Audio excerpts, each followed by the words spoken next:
السلام عليكم، معكم أم نساء كما عودتكم دائما مع الوصفات السهلة والاقتصادية. اليوم جبت لكم تحضيرات يعني رمضان مسبقة. عجينة واحدة نديرو بها 3 أنواع ولا ولا حتى 4 من مملحات. لهنايا المقادير عندي كاس ماء دافي، كاس حليب يكون دافي، مغرف كبيرة خمارة تاع الخبز، مغرف سكر، وعندنا حبة تاع البيض، وعندنا 4 كاس تاع الزيت. يعني هادو هما المقادير اللي نديروهم في العجينة. بعد ما نخلطو كامل هادوك المقادير نزيدو بلا ما ننساو مغرف تاع الملح. بعد ما درنا المغرف تاع الملح نخلطو مليح ومن بعد نبداو نضيفو في الفرينة حتى تتلم لنا عجينة تكون عجينة طرية. كما قلت لكم العجينة هذه نقدروا نديروا بها حتى 4 مملحات. انا هنايا درت 3 انواع تاع المملحات. درت لكم لي كورني ولي ميني همبرجر ولي ميني بيتزا. يعني تقدروا حتى ديروا دي ميني بطبوط، تقدروا ديروا لي ميني كرواسون. يعني تقدروا حتى تاني ديروا خبيزات ديميني وطيبوهم ومن بعد تحشوهم الداخل. لهنايا نبداو نضيفو في الفرينة تاعنا حتى تتلم العجينة وتولي عجينة طرية. يعني هاد التحضيرات يساعدوا المرأة العاملة، اللي خدامة، اللي عندها دراري، اللي ما تقدرش، اللي ما تقدرش يعني الصيام وتعيا. حتى المرأة اللي تكون في الدار ماكيتة في الدار يعني وتقدر توجد هاد التحضيرات وت... وتغتنم الفرصة رمضان، يعني تغتنم الفرصة للعبادة ماشي ملي نوضو حنا في الكوزينة. لهنايا بعد ما لميت العجينة تاعي زدت لها مغرف تاع الزبدة. كيف نزيدو ندخلو هذيك الزبدة في العجين ونخلو العجينة تاعنا تخمر. هذه هي يعني بعد ما دخلنا كامل هذيك العجين هذيك الزبدة في هذيك العجينة تاعي. شوفوا العجينة يعني طرية، نحطوها تخمر ومن بعد نبداو نشكلو. بعد ما تخمر لنا نبداو نوجدو في المملحات تاوعنا. انا هنايا النوع الاول درت لكم ديكورني. حكمت كمية من العجين، حليتها بالحلال. من داك ديروا شوية تاع الفرينة، ماشي بزاف، ما تكتروش الفرينة باش ما تنشفناش العجينة، غير شوية برك باش ما تلصقناش في البلان دو طرافاي.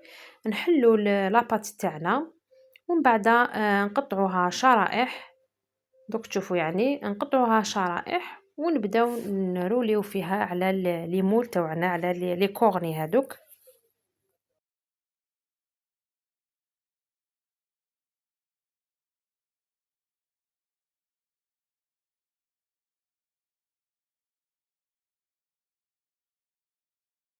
لهنا بعد ما حليت العجينة حلوها رقيقة، العجينة تاعنا نحلوها رقيقة.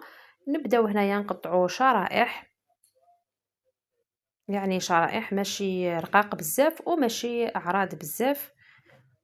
بعد ما نكملو كامل نقطعوهم شرائح نبداو نجيبو لي مول تاوعنا ولا لي كورني تاوعنا ونلويو عليهم العجينة. يعني طريقة سهلة وما تديش وقت بزاف.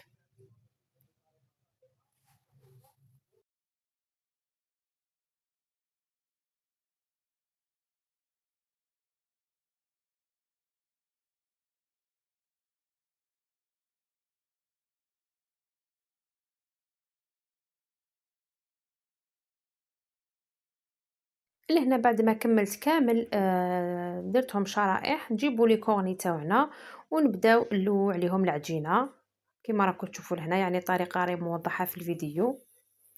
نديرو نلوو العجينة وما نخلوش كما حنا نقولوا الفيد بين طبقة وطبقة باش ما يعني نديرو كل طبقة فوق طبقة باش يجينا الشكل شباب. نكملو هنايا كامل لي كورني تاوعنا ومن بعد نروحو نطليوهم بصفار البيض.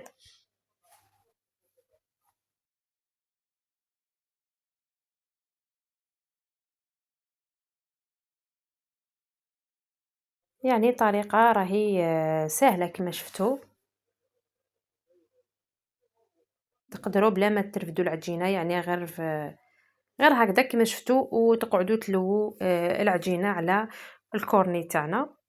بعد ما نكمل كامل الكمية تاعي لهنايا عندي جلجلان بليتو ماشي تقدروا ديروا جلجلان، انا هنايا درت سانوج.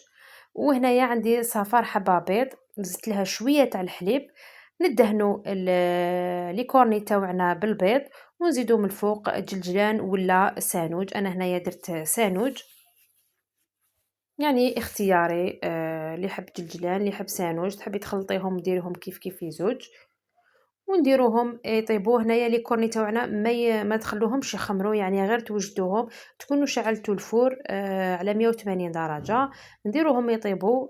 كي يطيبوا من التحت نعاودوا نشعلوا لهم من الفوق يدوا هذيك التحميرة ونحوهم. يعني هذه هي الطياب تاعو لي كورني، نطيبوهم عادي يعني ماشي نص طياب ولا يطيبوا بيسكم بعدا نعمروهم برك. ولهنايا بعد ما درتهم يطيبوا هنايا العجينة التانية درت هنايا دي ميني همبرجر. لهنا انا الوزن درت 35 غرام. نديروهم دي ميني همبرجر ونحطوهم في السنيوة. لي ميني همبرجر نخلوهم يخمروا، ماشي كيما لي كورني ما يخمروش، نخلوهم كيف كيف ندهنوهم بصفار البيض ونديروا لهم الفوق جلجلان ولا سانوج. يعني هذه كما نقولوا حنا المملحة الثانية اللي وجدتها معكم. ونديروهم بعد ما يخمروا نديروهم يطيبوا من التحت. بعد ما يطيبوا لنا من التحت نشعلوا الفوق من الفوق الفور، نشعلوه من الفوق النار ونخلوهم يطيبوا حتى يتحمروا.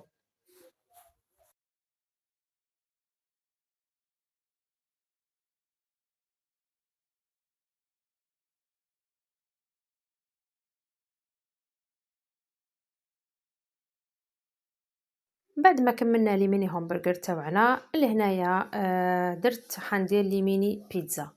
لهنا حكمت العجينة، حليتها، وهنا ديت الطابع هذا، ما هو كبير ما هو صغير، يعني طابع مليح. ونطبعوا لي ميني بيتزا تاوعنا. لي ميني بيتزا بعد ما نطبعوهم ونديروهم في سنيوة نتقبوهم وما نخلوهمش يطيبوا مليح لي ميني بيتزا، بيسكم بعدا نعاودوا نطيبوهم. لهنايا بعد ما طابونا يعني لي ميني همبرجر لي كورني لي ميني بيتزا كما قلت لكم يطيبوا نص طياب. وهادو هما بعد ما طيبناهم لي ميني بيتزا لي كورني واللي ميني همبرجر. ونقول لكم ما تنسونيش بالجيم وابوني في لاباج وفعلوا الجرس باش يحكم جديد في الملتقى ان شاء الله.